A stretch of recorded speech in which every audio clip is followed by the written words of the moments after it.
JJ plays it.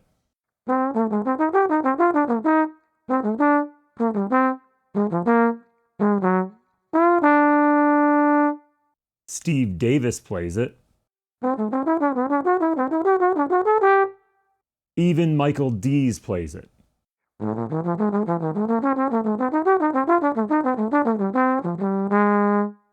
The common thread between these examples from these three great players is the use of diatonic triads as a way to develop melodies. This concept, while simple at its core, is a great way for us to find new ways to develop melodies as improvisers, especially if we're looking for ways to make our solos be more than simply playing the changes. What's up, everyone? Thanks for tuning in this week. Today we are digging into diatonic triads. Now, this may be a concept that you feel like you have a handle on, especially just from a music theory standpoint and sort of understanding the 1s, 2s, 3s, 2-5-1s, all that type of stuff. But today we're going to look at it in a more improvisatory fashion and how we can use this to develop ideas on our solos and really find some new avenues to go rather than just like plugging in a lick or going to kind of the first choice of like arpeggio, scale, whatever that we might do normally on a set of chord changes. Even though many of us might already know this, we want to start by thinking about what are diatonic triads. In the most typical sense, we probably think about these in a music theory way of kind of understanding the harmony. Like in a major scale, the chord that is based off of the first note of that scale is a major chord. The chord that's based off of the second note of that scale is a minor chord. The third note of the scale is a minor chord, so on and so forth up the scale. We probably all know that the major scale has this predictable pattern. Now, if that's information you don't know, you might want to go back and review that before you check this lesson out, because some of the things we're going to talk about today are a little bit reliant on that. We're not really talking about that functional music theory or functional harmony part of knowing this stuff today. It's really how we apply this as soloists, but it's an important thing to start with, and that's one of the ways that we might want to build this information. So if we were going to build these diatonic triads, just as a starting point before we even get to application, say we're in the key of C major. So what we would do is we think about what are those diatonic triads for that key. Again, the 1 chord is major, the 2 chord is minor, the 3 chord is minor, the 4 chord is major, and we would build those chords above the given notes in the scale, and we might play that.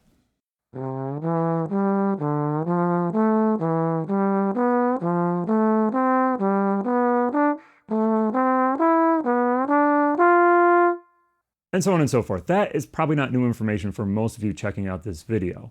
So that's sort of option 1, how we could think about building this on the basic level.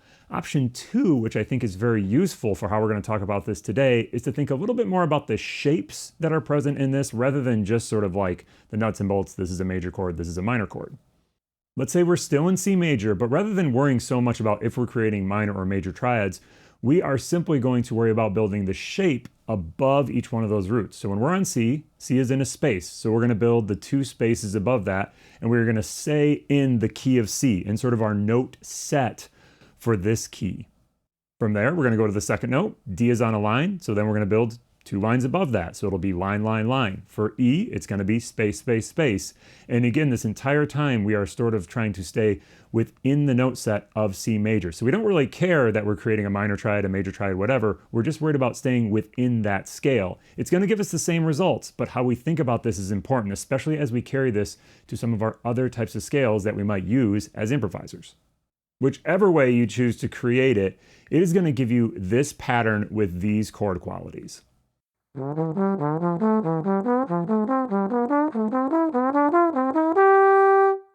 That's got to be our starting point. Now that might be something we might practice regardless of style, regardless of jazz, classical, whatever, just to practice some technique. It's a great scale exercise if you're just trying to work on your trombone playing. For us, we want to think about how we are actually going to use that as improvisers and how we're going to make this sort of thought process work on the different types of chords we have, the different type of scales we might use. Obviously, there are many different scales we could think of as improvisers, but for me, to really get this exercise working and get this thought process working, I really only like to worry about major, Mixolydian, and Dorian. So things we would play on a major chord, things we would play on a dominant 7th chord, and things we would play on a minor 7th chord.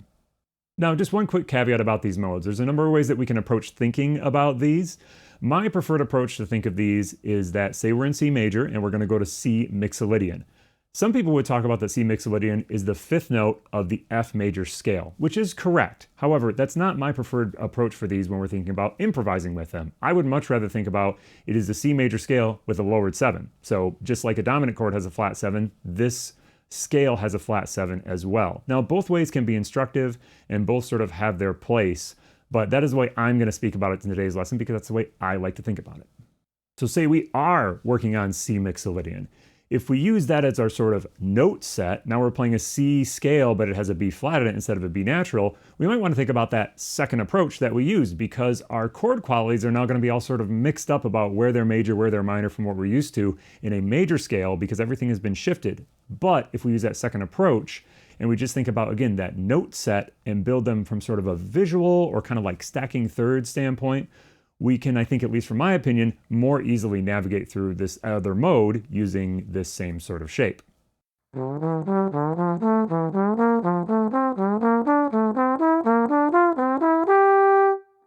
Now, I will tell you, all of those chords are the same that would appear in major. It's the same ones that would appear in F major, for example, because that's where C Mixolydian comes from. But all the way you think about it and sort of conceptualize in your head, I think, is important in this case. So that's kind of my approach. Do whatever works best for you. This idea of thinking about sets of notes and sort of sets of flats or sharps is also very useful when we start to build some of our other types of scales. Just if we were to even move it to a not very atypical scale, something like harmonic minor, and we use the same approach where we're doing a C scale, but we have an E flat and an A flat and there's still a B natural, that can just streamline how we think about this because you're going to get a much more varied set of chords.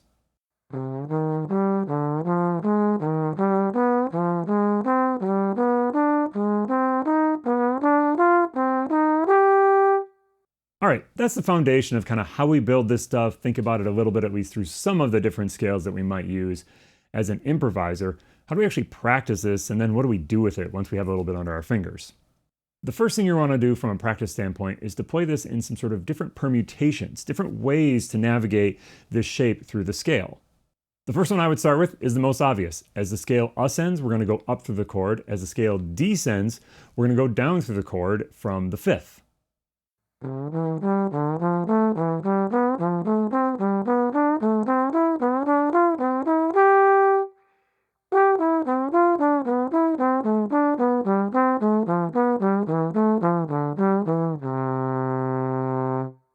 That is, again, going to be the most typical. You might practice this whether you're playing jazz, playing classical music, just to work on a little bit of technique. The other way, that again is pretty straight up, is just to invert that. So then when we ascend the chord, we're going to descend through the chord. And, as we ascend the scale, we're going to descend through the chord. So we're going to start from the fifth as we're going up the scale. And then when we go down the scale, we're going to start from the root of each chord and go up through the arpeggio. So that one sounds like this.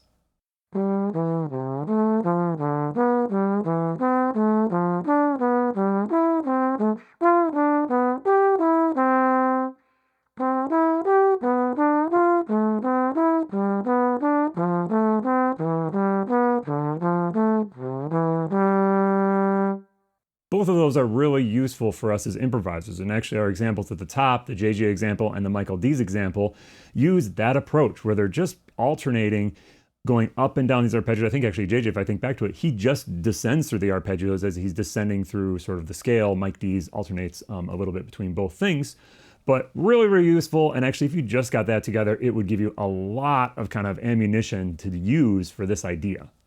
Once that's feeling good, I would start to move this into other small melodic shapes, still just focusing on the triad. So what if we did it by going from the third to the root to the third to the fifth, this shape? And move that up or down our scale as much as we so desired. Now, when I descend, I'm going to invert that shape where I'm going to go from the third to the fifth to the third to the root. So again, I'm sort of following the direction of the scale that I'm going.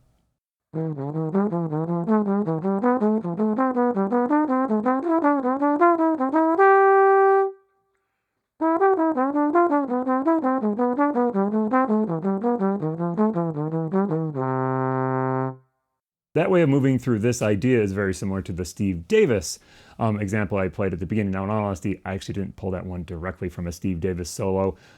It's all over the place in his playing. He uses these shapes a lot, and sometimes he modifies them a little bit or moves them in a somewhat more interesting way through the scale, or maybe he moves them through a more interesting scale, like a diminished dominant scale or something like that. So I just sort of took the spirit of what he's playing and turned into a model that I thought was, or an example, that I thought was kind of Steve Davis-ish in its inspiration. Now, there are a million other directions you can go with this stuff.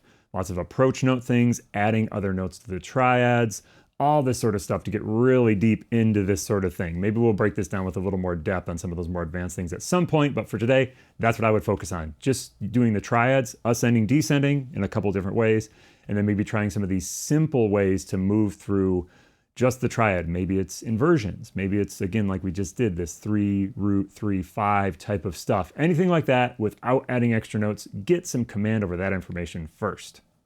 So once you got some of this stuff working, it's time to move it into some music. Admittedly, these are kind of challenging. You know, they do take some practice to get them under your fingers, especially to be able to play them fast, so you can apply them in the way that you want to.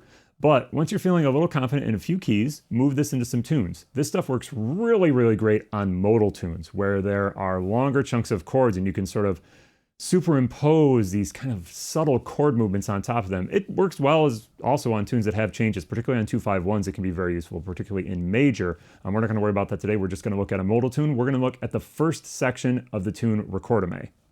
This is a great Joe Henderson tune, originally found on the album Page 1. If you don't know it, I would highly encourage you to learn it. It's a really fun tune. It has like half of it's kind of modal, half of it has some more 2-5-1 chord change type of thing. So it can be a really fun one to play. And if you're somebody who, you know, likes to frequent jam sessions and things like that, it's a must know because it's a very common jam session tune. We're only going to look at the first 8 bars because that is the modal section where this is going to feel the easiest to apply. There are 2 chords we need to worry about here. There's an A minor 7 chord and a C minor 7 chord. So let's just look very quickly at the diatonic triads for A Dorian and C minor Dorian.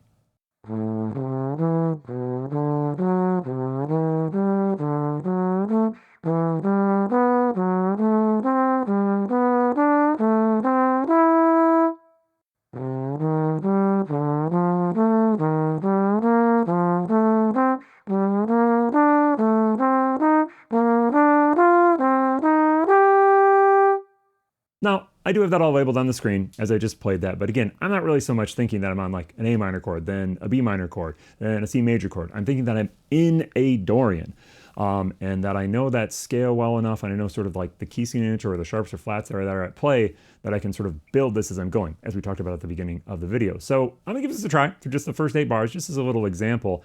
Now, I'm not exclusively gonna play diatonic triads. That actually might not lead to a super appealing solo or a very satisfying solo. You want to sort of like add this in there at your discretion. Those 3 examples we heard at the beginning, they don't exclusively play that sort of shape in their solo. It's just a little different idea, a little different way to build melodies so it works as some contrast to the other things that are maybe more typical, where we're landing on chord tones in the right places. Maybe we're trying to plug in some 2-5-1s if you're in that stage of your practice. So don't rely only on this, and even when you practice, I would encourage you to try to weave in and out of it being part of your playing, because that's really how you're going to want to apply it eventually. So let's check it out. 8 bars, I'll throw the music on the screens, and with some little like, you know, notation about where I really apply these concepts, but I think it'll be pretty obvious in the way that I play it. So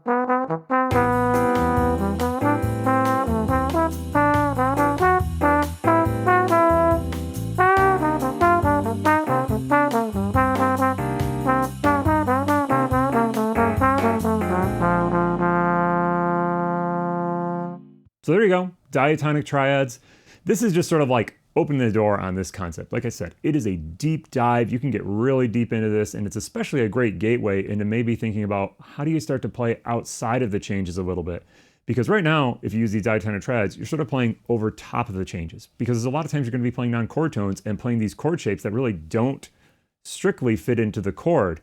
And so if you get used to hearing that and hearing those ideas, then when you maybe try to stretch a little bit farther to chords that are extremely not in the key. You know, maybe if I'm on that C minor 7 chord, I start to imply like D flat sounds. That's way outside of the key. And you gotta, you know, have some sort of like ear training to be able to hear where that is and all that kind of stuff and hear where those shapes are to make it all work. So it's a great gateway towards getting outside the changes a little bit. And even if you just want to mostly stay in the changes, it's a great way to add contrast to your solos to kind of keep them moving forward. All right, we'll see you in the woodshed.